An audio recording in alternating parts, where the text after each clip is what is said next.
موسمی حالات کی خرابی آپ کے سامنے ہے. ہر چیز جو ہے ہماری وہ افیکٹ ہو رہی ہے، خاص طور پہ فصلیں اور کراپ پروڈکشن.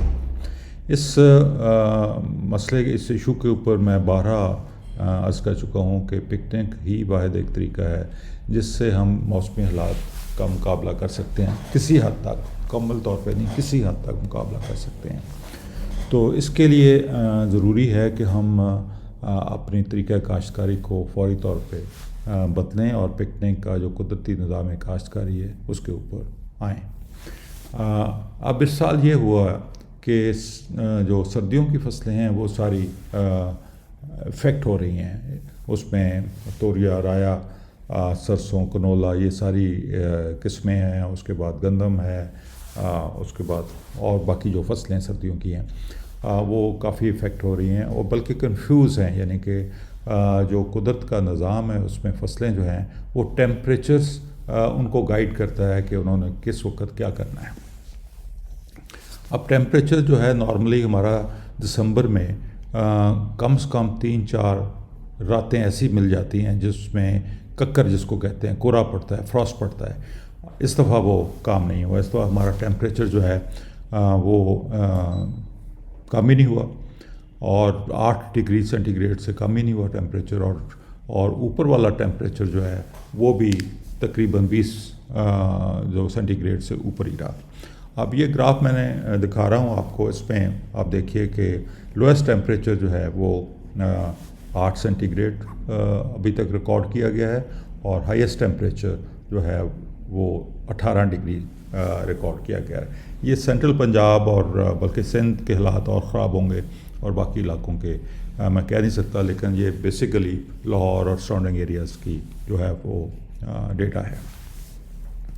اب پچھلے سال اگر اسی جنوری کی کراپ دیکھیں تو یہ جنوری کی کراپ ہے جو پچھلے سال زیادہ تر جو پکنک کے کاشتکار ہیں ان کو ملی اور ان کو حاصل ہوئی اور اس کی یہ شکل و صورت تھی.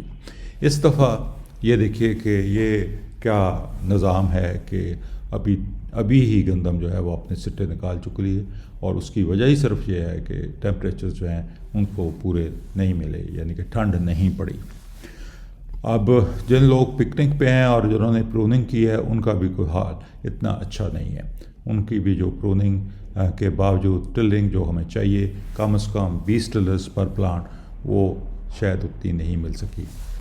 اب کیا نظام کیا چل رہا ہے؟ اب یہ دیکھیے کہ وہ ٹیمپریچر کی میں بات کر چکا ہوں کہ 8 سے نیچے نہیں گیا اور 20 میکسیمم جو ہے وہ جا رہا ہے اس کے اوپر، جس کی وجہ سے ٹلرنگ وغیرہ نہیں ہوئی. اور پتا جو ہے وہ بہت ہی باریک ہے، یعنی کہ ساری فصل کا پتا باریک ہے. پتا جو ہے کافی ہمارا جو اوریجنلی ہوتا ہے چوڑا ہوتا ہے پتا، تاکہ کیونکہ پتا جو ہے وہ سولر سسٹم کا کام کرتا ہے، اس نے ہی ساری انرجی کو پروڈیوس کرنا ہوتا ہے. جتنی زیادہ چوڑا پتا ہوگا اتنی زیادہ پودا جو ہے وہ صحت مند ہوگا.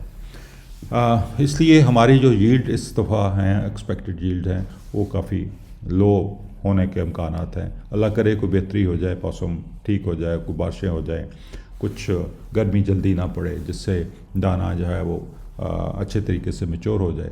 تو یہ ایک قدرتی عمل ہے، لیکن اس وقت کے جو حالات ہیں وہ میں آپ کے ساتھ شیئر کر رہا ہوں.